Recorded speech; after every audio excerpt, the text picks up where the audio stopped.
আসসালামু আলাইকুম। একটা গুরুত্বপূর্ণ ভিডিও নিয়ে আসছি, মনোযোগ সহকারে দেখবেন।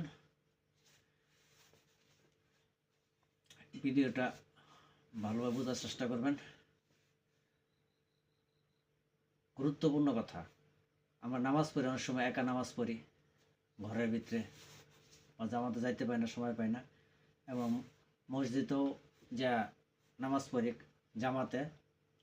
এখন এই নামাজ যদি একা পড়ি বা জামাতে পড়ি, একামত দেওয়া লাগবে কিনা, মানে একামত বলা লাগবে কিনা। অনেক সময় একা পড়লে একামত বলে, কেউ কেউ বলেও না।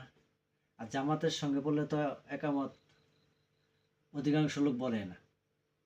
ভাই মুয়াজ্জিন সাহেব যখন একামত দিবে, একামত বলবে, তখন ওই মসজিদের ভিতরে যারা নামাজ পড়বে মুয়াজ্জিনের সাথে, সবার একামত বলতে পারে, সবারই বলতে হবে একামত।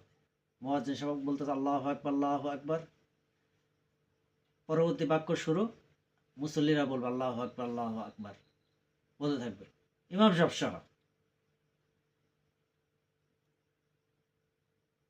এই জন্য এটা খেয়াল করে আমি নিজেও একামত দিব, আমার নামাজটা যেন সহি হয় এবং ভালো হয়, আল্লাহর দরবারে পৌঁছে। এই জন্য একা পড়ি আর জামাতে পড়ি, মুয়াজ্জিনের সাথে আমিও একামত দিব। আশা করি ভিডিওটা বুঝতে পারছেন। ভিডিওটা ভালো লাগলে অবশ্যই চ্যানেলটা ফলো দিবেন, লাইক শেয়ার করবেন। আসসালামু আলাইকুম।